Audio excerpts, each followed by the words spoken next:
Global fuel prices have reduced from a high of $120 a barrel 2 years ago to the current $38 a barrel, making the business less attractive. Kenya, which has discovered huge deposits of the commodity, says it is waiting for crude oil prices to stabilize before production can be started. The crude oil prices is about 34. To break even is about 40.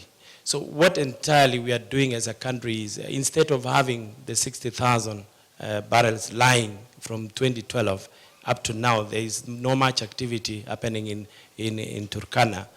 We said as a country, why don't we export that? And Talo are ready to produce 2,000 barrels per day.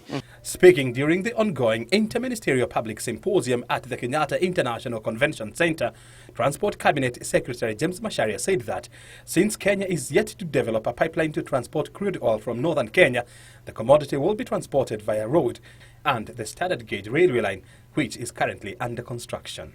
We are doing the two of them, and this span across the country, from Mombasa to all the way to Moyale.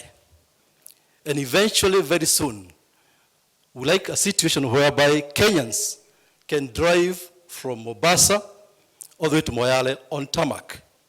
Macharia says the construction of the Mombasa Road Riloni overpass is expected to start early next year to help ease congestion in the city of Nairobi. Mining Cabinet Secretary Dan Kazungu says the mining policy is being reviewed to bring it at par with emerging trends. Last week, the National Assembly actually passed the bill. It's waiting to go to Senate. And once it's passed, we can have, for the first time in 75 years, a new law that can develop, help us develop our sector.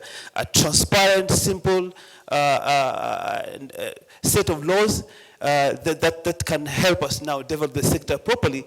Kazungu said once implemented, the Kenya Mining Strategy 2030s has the potential of earning the country up to 133 billion shillings in royalties within 10 years. Foreign Affairs Principal Secretary Monica Juma told the forum that Kenya's diplomatic profile has improved in the last 2 years. We have moved, as you will recall, in the inaugural statement of his president, the thrust of his foreign policy.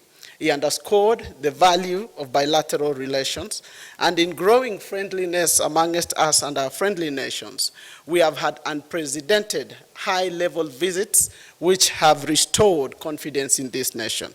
Kenya has also played a key role in strengthening the East African community, according to Cabinet Secretary Phyllis Kandie. We are facilitating free movement of labor across the East African community, again, and ensuring that we work very well with our partner states, so that when companies does establish their businesses across the East African communities, issues of labor